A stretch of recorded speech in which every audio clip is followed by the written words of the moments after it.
I don't know his grand's name. You wouldn't have kicked off. No, my mum and dad milking every minute. Vick Hope, bitch. Oh. This is the red carpet treatment brought to you by the Brit Awards with MasterCard.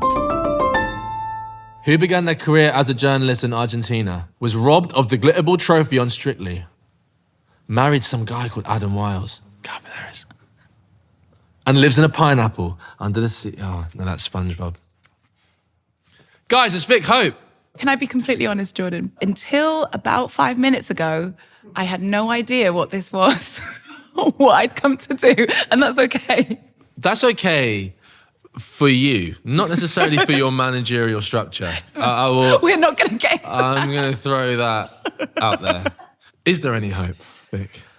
I always live by the phrase, have hopes but not expectations, look forward but don't stand still. Okay. So... Are you running for something? Is this... Okay, go on. It's that we can try, we don't know what the outcome's going to be or what direction it's going to take, but we need to believe in something in order to keep it moving. I think I'm going to cry. When we cut this together, we're going to put slow, triumphant music. And then at the end, they would just show a nuke. Oh, come on. Jamie Lang, how's he doing? He's well. I like Jamie. Yeah, I like Jamie as well. He's lasted a lot longer than I thought he would. We saw on William Hill, when he first started on Radio 1, on our show, there were bets on that he would last like until the end of the year. And he was like, I might just put some money on myself. And then I can leave and then get the money. That's true, it's a win-win. People maybe they didn't have so much faith, but he's great. And it's not his first rodeo. He's been broadcasting for a while. Yeah, wait, so as in people specifically critiquing him being at Radio 1? If anyone can take it, it's him. He's really, like, he will read comments, which is something I would never do, on tabloid articles and things like that. I think that's his winning technique. Like, he doesn't care. He can, like, I'd even feel comfortable saying stuff about Jamie because whenever I see him, he's very open to self-deprecation. Also gives it as good as he gets. Yeah. Very funny. I think you've got to be, if you've been on a show like that. Thick-skinned to go on Daily Mail comments for fun. I would never. It could never be me. But he's a brilliant broadcaster. He's actually really great in studio. He brings a really good energy and he's really funny. As a broadcaster, I think there's no question at this point that he's good because, you know, he's had so many successful podcasts and he's popping up on shows, getting laughs, you know what I mean? He's like really kept it going. But I think Radio 1 was like a different territory because now we're stepping into the world of like music. Yeah. Like music. Oh, and don't get me wrong, he doesn't know any songs from the last 10 years. Don't say that. Don't say that. You're not helping. He says it himself. No, he's learning. I'm so happy that Katie's there as well. Yeah. Me and Katie have been working together for 3 years now on Radio 1. It's a really special friendship. It's a very special relationship with the listeners because we've been together through thick and thin, through Life Hacks, and we've always covered together. So it made perfect sense. And then to have that new kind of energy thrown in the mix as well, it's just a nice time. And really, that's all it's supposed to be. It's just a good time. As part of my intense research that I did exclusively on my own, I actually went on your LinkedIn profile. I didn't because I don't have a LinkedIn account, but you do. I do. You have a LinkedIn I know this because I get notifications sometimes through my email, but I've not looked on there for a long time. Since 2016. Yeah, that would be about right. And so, it's mad that I'm breaking this to you on this podcast, but you are actually still working in 36 jobs. I never stopped any of them. Yeah, because you have to put the end date. Here is just some of the jobs that you're currently, on your LinkedIn profile, you're currently working as a journalism intern at the Argentina Independent newspaper, translator at a festival in Argentina, virtual dating assistant. I used to do people's online dating for them. So I'd have clients in New York, LA, and I used to have to set timers so that I would wake up, alarms to wake up at whatever the equivalent of 7 p.m. was in the different time zones and just flirt with women online for them. Are you joking? No, I'm not joking. They pay me quite a lot of money. It's a job. What's the website? Work experience and internships at MTV, casual French/Spanish speaking work, a reality pilot called 6 Degrees of Soho, match day presenter at Fulham Football Club, Disney Channel presenter, ITV News and Entertainment reporter, 4 Music presenters, Red Bull TV presenter, and that's only up to 2016. I don't know stop any of these. I think in my mind I was thinking... so are you well, not working at these places They were kind of all ongoing, weren't they? They weren't just... They were. Yeah. They do stop, though. But I did stop, yeah. I don't go to Fulham every week anymore and stand at the side of the pitch. That'd be weird. Was that fun? It was quite fun, yeah. Here's something. I don't support Fulham. So, who do you support? Newcastle United. Yes, obviously, because you are Geordie. I am from Newcastle, yeah. How long were you in Newcastle, though? Until I was 18. Where did your accent go? I never really had one. You know what? I wish I did, because I love the Geordie accent. It's warm and inviting. It's very friendly. It's friendly. My mum came to the UK from Nigeria when she was 11. She didn't speak any English, and she sort of learned English from school, but also from watching the news, and learned to speak kind of Queen's English. And she always felt, and she used to say to us whenever we kind of slip, our accents would slip, me and my brothers, she'd be like, don't give anyone anything that they can pull you up on. I think it's not right anymore, because I do think that the Geordie accent is much loved. She tried to stop you standing northern to increase your career opportunities. No, I don't think it was career so much as what she'd experienced growing up as a black girl in the northeast of England. She felt that you've already got possibly challenges to overcome because of that. Here's another one that maybe I don't want you to have. So she would always say, don't give anyone any reason to think that you're any less. Listen, that's a very common first generation immigrant. Yeah. I think it's that. And, I think that we could have Geordie accents and be completely accepted. It would be great. But she was just trying to protect us in the way that she knew. Also, black mum, white dad. Yeah, the weird way around. It's niche. It's niche. How do you feel? Do you feel special? I feel very lucky, because my mum held on to so much culture and heritage and knowledge that she passed on to us, that she made sure we knew about. But, if my dad had been Nigerian, maybe it would have passed down the same way, but maybe it wouldn't. Everything from, we know how to make Nigerian food. She knew how to do my hair, she introduced us to Afrobeat right from the beginning. She took us back to Nigeria every 3 years. So I felt like I always had this connection to my background, because my mum was so fervent in holding on to it. So I appreciate that.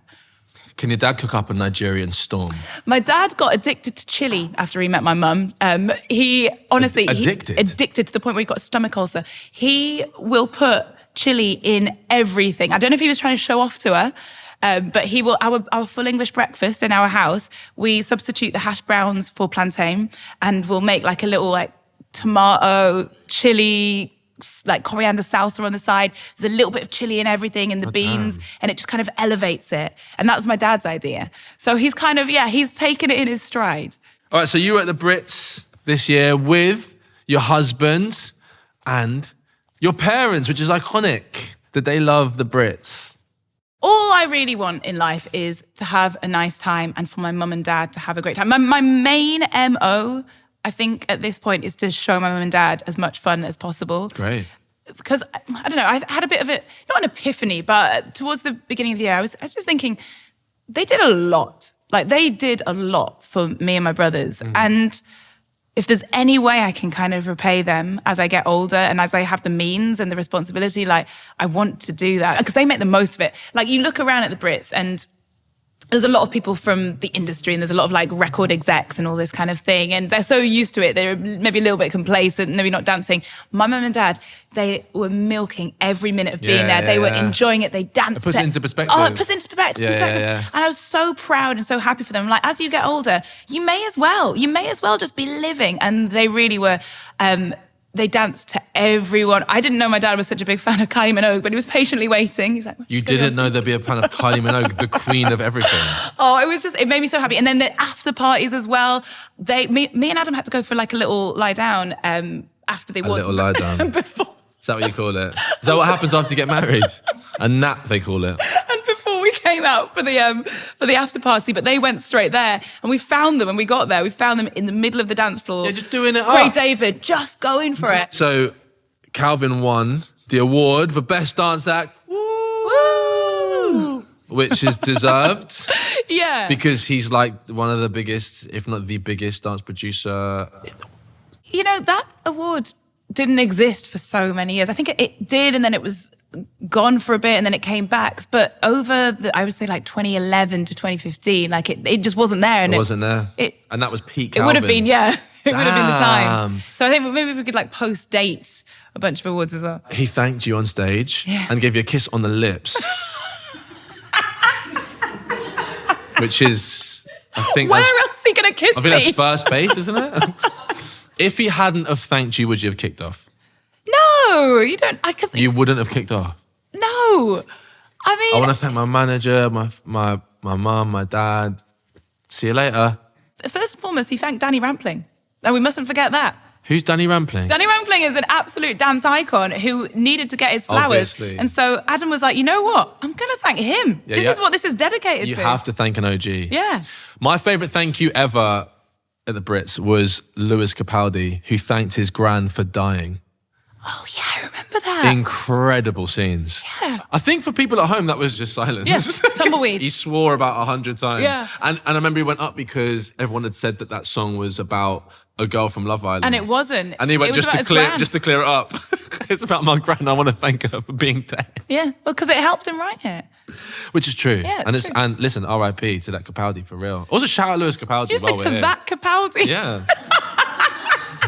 I don't know his grand's name. He didn't say her full name.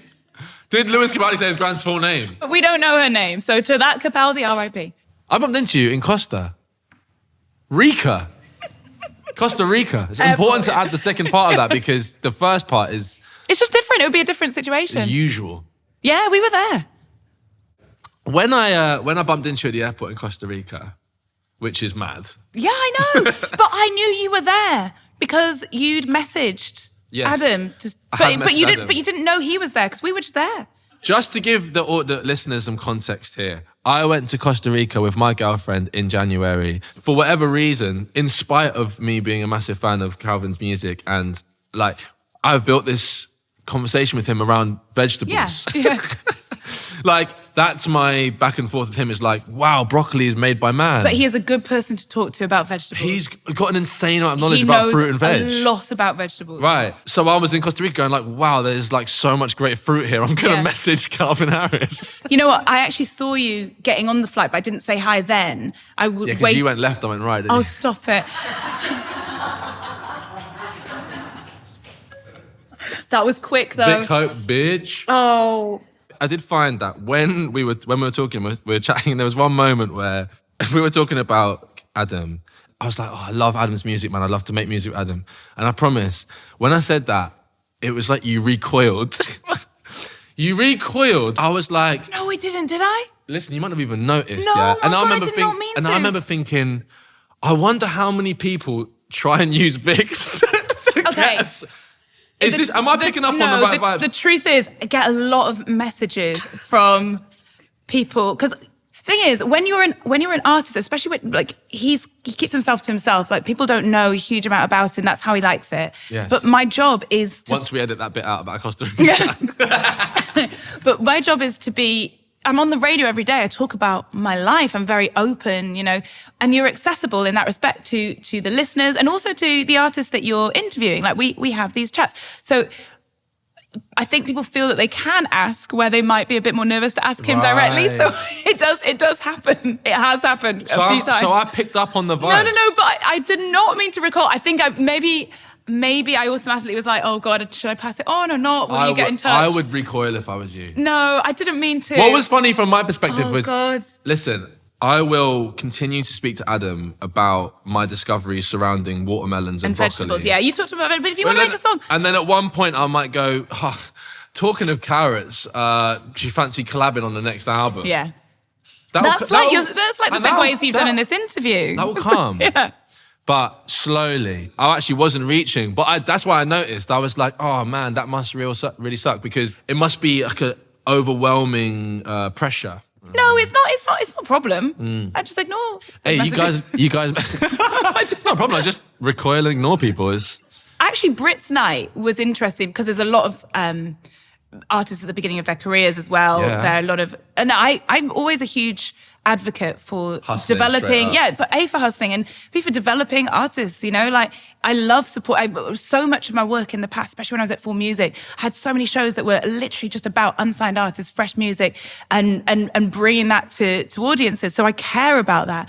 And so lots of artists are coming over and being like, oh, any advice but I can see that it's obviously a lot for, For Adam. Yeah, when you're minding your business. And also, the reclusive thing, I think it makes it like a bit more intense when you are thrown into those like hyper. Also, he's like 7 foot. He's a massive man. The feedback from last season was that I like to go off on random tangents. No. Which is... I don't believe it. Yeah, it's mad, isn't it? I don't know where that came from. So they've decided to lean into it. Great. What's your favourite topic to discuss? Well, with you, I had a podcast about black music. Yeah. And you came on with Benjamin Zephaniah. And it was such a special episode. I came away from it just feeling so full. And the two of you speaking about poetry, about vegetables, because he had his vegetable garden. He was telling you about everything that he grows. Yeah, well, because he basically had these poems which was kind of advocating for people to not eat meat early on. I really appreciated the way that, the way that you showed up to that, and the two of you had such a great chat. And we were just talking before we came on mic about how devastating it was when he passed away. Like, I wasn't expecting to feel that way, but it was like I saw the notification on my phone, and I was in the street, and I had to stop and hold on to something while I cried. Like, it affected so deeply, and my mum as well, getting in touch. He just felt like he was someone in all of our lives. Yeah, like I remember reading it. Choking up at reading the announcement. It was his family, wasn't it? And then when I see my mum call me, oh my God, it's like I was just a little boy again. Like, so it's a testament to his work, I guess. It was like he was everyone's dad in a way, and so consistent. And actually, I've been deep diving since his passing into his like more radical stuff. So the children's poetry, which is brilliant and like spanned generations, and that's how I knew him. But now you read his other poetry and it's like, this guy was incredibly honest, incredibly open, in an inspiring way, in a trailblazing way. Even in his later interviews when he's talking about his life and mistakes he had made and everything else, I think it was just he's survived so much. Yeah. Anyway, so I owe you one for that, man. No, it was special. I don't think I would have known what to do if I hadn't have had an opportunity to speak to him, man. That's like literally on my bucket list, to have worked with Benjamin Zephaniah. Do you know what I mean? Yeah. You know, when someone leaves and you're just like, I don't want them to go. I don't want us to get too far from the fact where we forget. So any opportunity to talk about him is to be taken. Benjamin Zephaniah forever. Vick Hope, everybody. Thank you. Oh, we clap again. We clap. Coming up next week on the red carpet treatment is Koji Radical.